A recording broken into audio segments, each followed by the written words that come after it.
18 members. We call our groups as volunteers. And our partners who organize this ecotourism, the management of National Park, Puerto Princesa City Subterranean River National Park, management of Barangay Council, DNR, Department of Natural Resources in the city proper, then Tourism Office. Those are our partners. And the last is our NGO partner is CIBOL, Zoological Society of London under USAID. Sila po ang partners namin. Those are our partners to organize ecotourism. And here in Mangrove,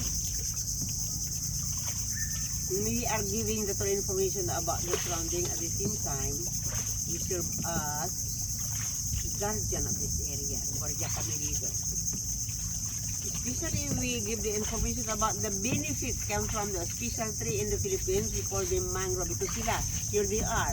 Look at your left and right side, these are mangrove. Bakawan, the Filipino name of them. And these trees, we call them special because here in mangrove area, here is a nursery of the fish that we will eat. Excuse me, we have bayawak. Our way back. So breeding place of the fish is mangrove area like bangos, like grouper, tilapia also we have here. How could fish lay their eggs here? Ganito. Summertime in the Philippines, that is January and June, 60% fish come from the ocean will come inside the mangrove area to lay their eggs. After 5 months, or after laying their eggs, the big fish will go back in the ocean. The babies they have live here. Why? Because if they will go outside that one, giant fish or giant mammals will let them outside. Malalaking hayop dyan, kagaya ng pating, kagaya ng ano mga hayop din sa karagatan. Hinihigop sila. But other babies will live here. Why? Because the food of them is here. Ano ba yung mga pagkain nila? No other than the tree leaves and barks of mangrove. Pagkain ng lahat ng nabubuhay dito sa ilog. Nabulok na dahon, balat ng bakawan, kasama na yung mga kahoy kung nabulok sila. Yan ang napakasarap na pagkain ng yamang bakawan ang tawag natin. Okay. Yun ang isang benefits ng mangrove. Isda. Filipinos will eat a lot of fish. One main product of Filipinos is fish. So we take good care. Breeding place of the fish. Kaya nalagaan natin ang itlugan ng mga isda. One benefit is they are the best protection from disaster. The best sila ang protection sa kalamidad kagaya ng bagyo at baha. And the other benefit, this is a home of the wildlife. Mangrove area is a home of the wildlife, but we have another benefit. The wood of mangrove trees are good for building materials. Those are other benefits. First class charcoal for making furniture also. Charcoal is for business and for coffee. You know, all Filipinos use the charcoal of mangrove trees during the early times. We will use the charcoal of mangrove because first class charcoal of mangrove, Filipinos will use the charcoal of it for starting the train. Noong unang panahon, ginagamit nilang pampatakbo ng train ang charcoal ng bakawan noong unang panahon. But now, no more because this is a protected area. Hello, pika mo, medyo wala. Hi! Hello. Hello, mabuhay! And the next is home of the wildlife is mangrove area. Why wildlife is here? Because of fish. Karamihan yung mga wildlife, sila dito dahil sa isda. Like snake. Later on we have an snake. So radio, camera. Because we have baby python, we have yellow striped snake, binturan. You want to take pictures to them. Just watch the surrounding. So if you have questions, you can ask questions please. Pwede kayo magtanong. And good news, my dear guest. Wala tayong buhaya. Ang sabi ang buhaya raw ay nasa syudad na, wala na sa ilog. True. Kaya syudad na ang buhaya, wala na sa ilog. Sabi ng gito kanina, totoo yan na Wala tayong minimension ng pangalan ng tao, wala rin tayong minimension ng grupo ng tao. Pero yun, ang konformasyon ng maraming bisita sa buong mundo. Mapapaputi man at mapapilipin Ayun o, man. binturan. Binturan, habisinit. Ano ba? Ayan. Ayan o. Picturean mo na. Ayan o. Oh, picture muna. Picturean mo na. Yun na pala. Kita mo, yan o. Yun na. Yun na pala siya. Ay, buyag lang. Ay, ito pala nga. Oo, nakikita ko. Malayo. Ayun na. Sasanga. Hindi ko siya mapicture kasi. Mamaya, pagbalik Mamaya meron doon mababa. Kameran. Natutulog lang sila. That is binturan, yellow striped snake, Guigalo bugaster na scientific name. Makamandag po yan. Pero wag mo nang galawin. Sabi, biruin mo ang lasing, wag lang ang tapos. Natutulog yan lagi kung araw kasi laging lasing. True. Another snake is here. Yun o yung tawag yan. Ayun. Python. Ayun pa. Ayun, makita. Sawa. Ayun, nakita mo? Sawa ang tawag yan. Ayun, picturean. Sawa? Sawa daw yan. Oh. Grabe, pagka ano niya talaga, tulog-tulog lang. Sawa na. Umiikot sa...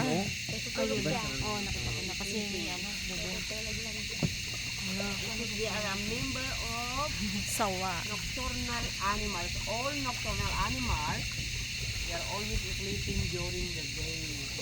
Natutulog yan sila palagi kung araw yung mga membro na nocturnal. Ang baboy damo hindi nocturnal. Ang ulo hindi nocturnal. Bayawak din rin. Yung akas, mga wildcat, billcat, nocturnal. Napabaw na? Babaw na. Come to the water. Ito tayo sa tubig. The water here is a mixture of salty and fresh. 2% salty water comes from the ocean and 1% comes from the jungle. Down here mixed together with salt, brackish water or taksin sa Tagalog. Yan.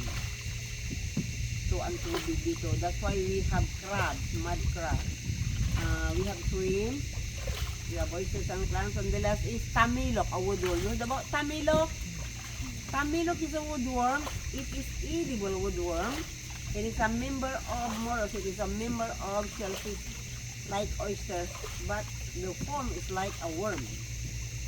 According to the health expertise, tamilok is rich in protein.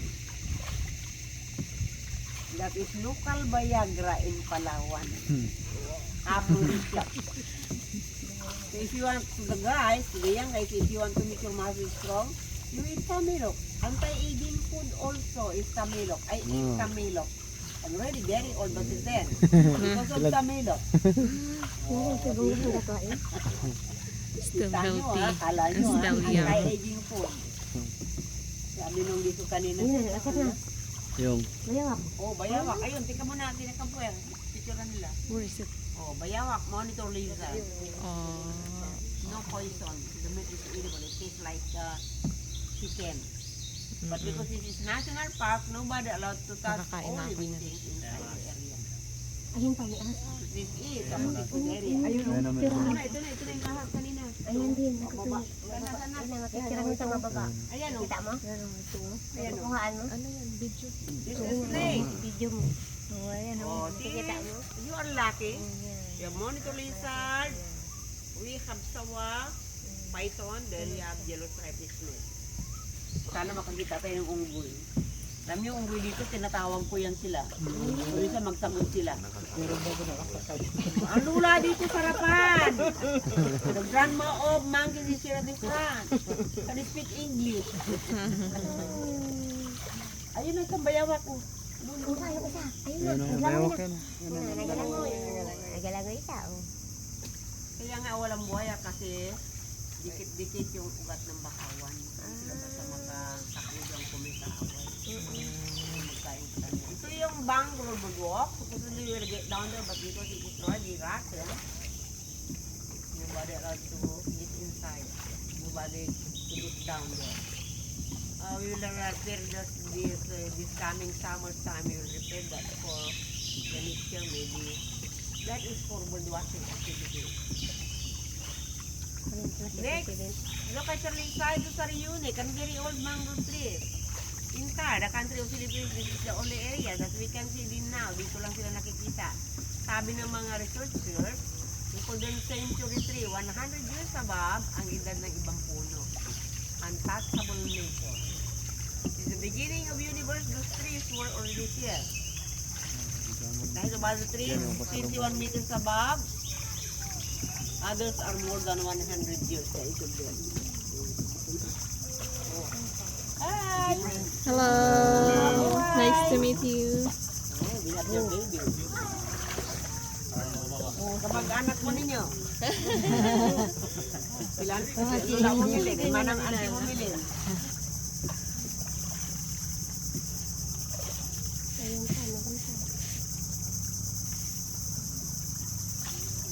Dito tayo. Dito tayo, Per. Babaw na eh. Napahibas ata ngayon eh.